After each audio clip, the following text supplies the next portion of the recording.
Hey everyone, Mrs. Ezzy here, and we are in week 3 of virtual art. This week we're going to be doing sculptures. So this will be option 1 for your week 3, and that's no supplies, no problem. So you're just going to look around your house, but the first thing you need to know about sculptures are that sculptures are 3-dimensional things. That means they're not flat. Sometimes and most times we do art on a piece of paper, and paper's pretty much flat.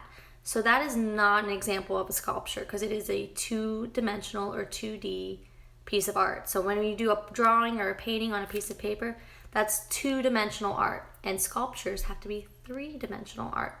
So I'm here in my son's playroom, and I was just experimenting with some of his different toys and things.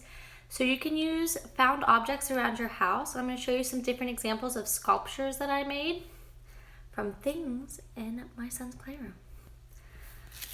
So our first sculpture here is very simple. As you can see, it is not flat. There is width. You can walk around it and see what it looks like from different angles.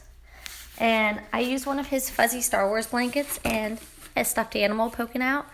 And like I said, this can be a sculpture. It's just an expressive thing, and it is not flat like a piece of paper. So it's another piece of art, but this is the difference between 2-dimensional and 3-dimensional. 3-dimensional means you can walk around. It has width, dimensions. You can see, you can feel it.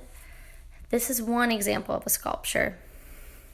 Here is something you're probably more familiar with. I used some of my son's little Duplo blocks. And like you can see, once again, it's not flat. It stands out. You can walk around it and look at it from different angles. You can always describe and do all your art criticism with that as well. So you can say, maybe I see a person, or I see a robot, or I see all different things. You can decide on that for yourself. But sculpture is, once again, 3-dimensional. It cannot be flat. And here's a third example I just made out of some blocks he had. And your sculpture does not have to be a specific thing. Like, it does not have to look like a robot. It can be more abstract if you want, or abstract means that it doesn't look like anything in particular, but maybe you just really liked the way you stacked this, or the colors, or the shapes. So it's about expressing yourself with found objects. Now, I want you to try your best to make a sculpture. It can be anything. You can go, it doesn't have to be toys. You can go into your kitchen. There's a lot of really cool stuff in your kitchen.